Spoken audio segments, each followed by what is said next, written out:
حامدا ومصليا أما بعد فأعوذ بالله من الشيطان الرجيم بسم الله الرحمن الرحيم إنا نحن نزلنا الذكر وإنا له لحافظون صدق الله العظيم اللهم صل على سيدنا ومولانا محمد عبدك ورسولك ونبيك وصل على المؤمنين والمؤمنات والمسلمين والمسلمات.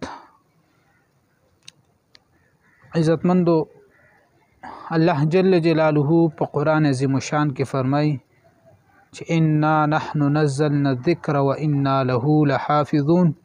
بشکه دا قرآن عظیم شان ما نازل کړی دی او د دې حفاظت زه په خپل باندې کوم. راځي چې وګورو قرآن عظیم شان حفاظت الله جل جلاله څنګه په خپل باندې کوي. دا غي ذمہ الله جل جلاله اغسته ده، د دې حفاظت به څنګه کیږي. یاد ساتي عزتمندو په نن سبا دور فتن کې قیدیانانو یو میشن شروع کړی دی. کوسه په کوسه باندې ګرځي او خلکو لا نوی قرآن مجیدونه فری ورکي، نوی قرآن مجید روالي بل چاته فری ورکي.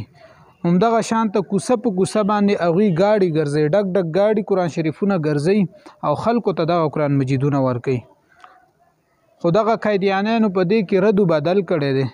دوی کې د خپل هغه مشر چې کوم قیدیانه کافر دی د هغه نمونه په کې لیکلي دي چې کوم ځای کې د حضور علی السلام مبارک نامې راغلي دي په هغه ځای کې دغه کافر نمونه لیکلي دي چې کوم قیدیانه دی د دوی مشر دی.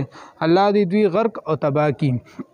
یا ساتي عزتمندو خو بیا هم الحمدلله مسلمانان لا ژوند دي چې کله د مخ د ځمکې نه مسلمانان پناه شول بیا به دوی خپل راج قایمول شي.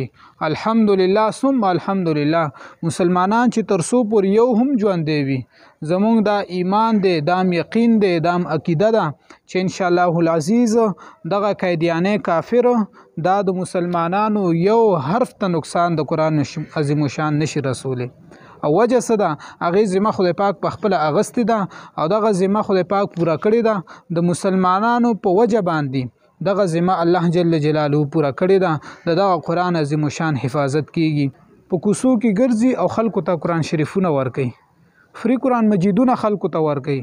چې کوم زاړه قرآن شریفونه دي زړې نسخې واله دي هغه ته دوی وړي او د هغې په بدل کې ورله نور نوي قرآن مجیدونه هغه فری ورکوي. خو لیکن یاد ساتئ عزتمندو دغه قرآن شریف کې دوی ردو بدل کړی دی، خو دا ردو بدل د دوی ناکام دی. ځکه چې الحمدلله په زرګو نه په لکو نه په کروڑو حافظان الحمدلله زمونږ ملک پاکستان کې موجود دی. الحمدلله ثم الحمدلله. دا که هر څومره یو حرف د زور په ځای زیر وي د زیر په ځای زور ولیکي الحمدلله زمونږ په پاکستان کې بلکې په ډیر اسلامی ملکونو کې داسې حافظان دي که څوک د زور په ځای زیر وي د زیر په ځای زور وي الحمدلله هغه غلطي به هم الحمدلله ښکاره کیږي. یا ساتي عزتمندو دغه قیدیانیان دوی کوشش کوي که کلم تاسو محلو ته داسې خلک راغلل چې هغوی تاسو له فری قرآن مجیدونه درکول، فری قرآن مجیدونه تاسو له چام درکول، دغه قرآن شریفونه بیا تاسو ناخلی او البته دغه کسان گرفتار کوي. تاسو گرفتار کی تاسو حکومت ته حواله کولی شي، تاسو چې کوم دی په خپله گرفتارولی شي. دا هغه قیدیانیان دي دوی باندې د کفر ټاپه په 1973 آئین کې د پاکستان د طرف نه لګېدلې ده. دا کافر دي، مرتد دي. نو یا ساتي عزتمندو د داسې خلکو نه ځان ساتل پکار دي، بلکې دوی سره دغه کم کسان چې دا قرآن شریفونه تقسیموي دغه خلک گرفتارول پکار دي. الله جل جلاله دې مونږ کې قوت او طاقت نورم زیات کړي چې داسې کسانو چې هغوی قرآن شریفونه فری ورکوي او د قیدیانیت په ژبه کې لیکلي وي. نو دا عزتمندو که کله هم انسان ته داسې کسان راغلل نو هغوی برای کرم دغه کسان هغه تاسو نیسئ، گرفتاروي او حکومت ته حواله کوئ.